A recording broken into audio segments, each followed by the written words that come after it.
Добрый день, дорогие друзья!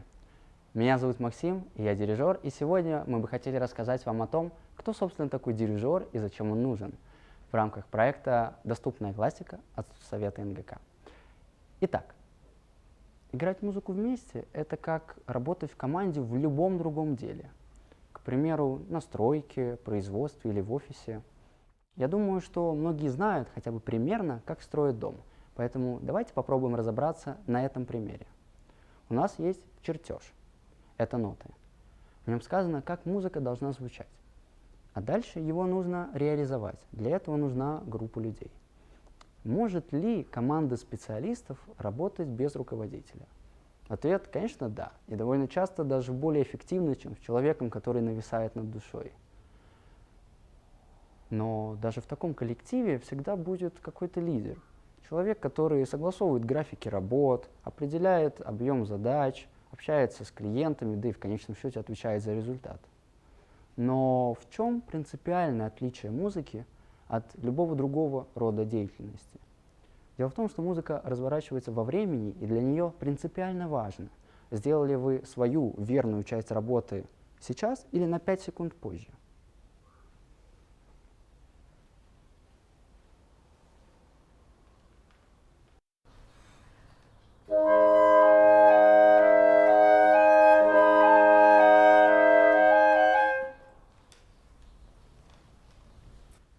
Сейчас каждый сделал свою верную часть работы, просто не в то время, в которое это было нужно. Согласитесь, прозвучало как-то очень странно.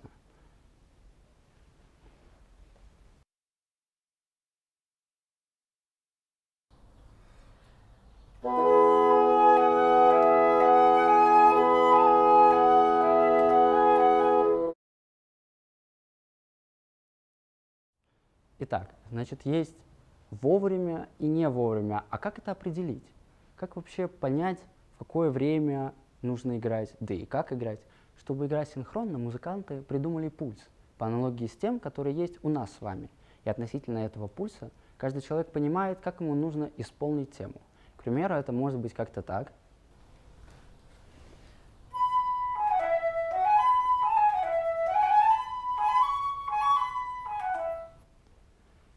Или так.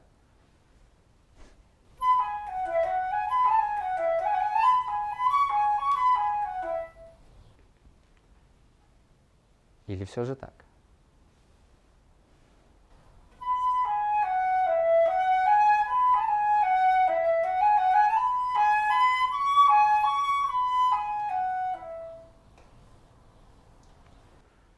Хорошо, но этот пульс требуется не только одному человеку.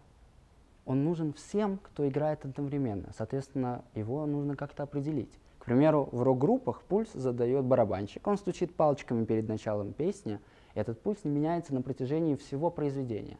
Но что делать, если внутри произведения пульс меняется? Каждый раз останавливать музыку и стучать палочками в новом?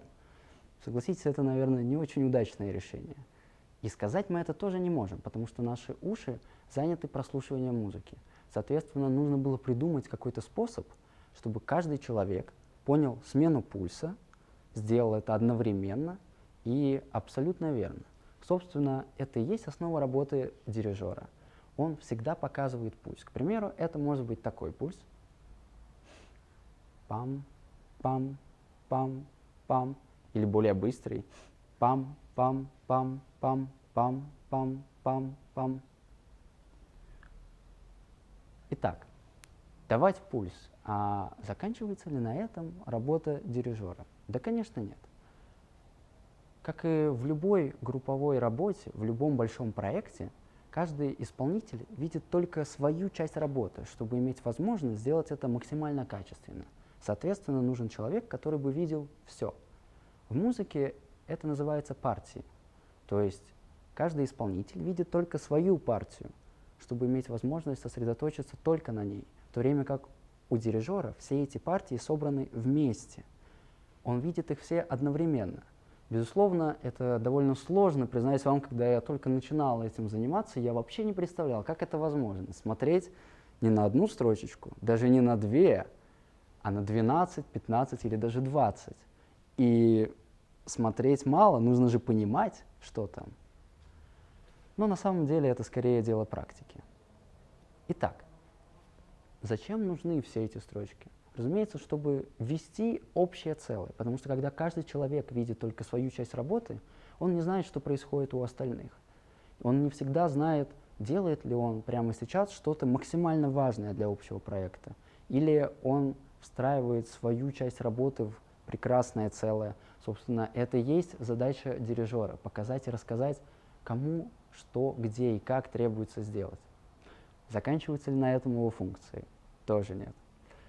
Как и любой хороший руководитель, дирижер должен быть первым среди равных, то есть брать на себя большую часть работы, большую часть ответственности, я бы даже сказал, всю ответственность за все удачи и иногда неудачи, которые случаются с коллективом, быть всегда готовым помочь и ответить на все вопросы. Соответственно, функций довольно много, но были ли случаи, когда музыканты хотели играть без дирижера? Конечно, были, и в нашей стране самый известный — это персимфанс. Это ансамбль, который играет без дирижера, а скорее даже сказать целый оркестр. Но если мы внимательно посмотрим на их концерты, то мы поймем, что кто-то же должен как минимум показывать смену пульса. И это делает концертмейстер, как правило, самый опытный музыкант оркестра, который уже очень много раз играл все эти партии. Для него не составляет большого вопроса не только выполнить свою часть работы, но и показать смену пульса всем остальным. Но действительно ли это оркестр, в котором нет дирижера? Или все-таки дирижер есть, просто он еще при этом играет на инструменте? Итак, если кто-то задавался вопросом, нужен ли дирижер, то действительно ли он нужен? Ответить однозначно, я думаю, нельзя. Каждый может решить это для себя. Но я предлагаю вам понаблюдать за сменами пульса и характера, которые исходят от дирижера в произведении «Утро» Эдварда Грига.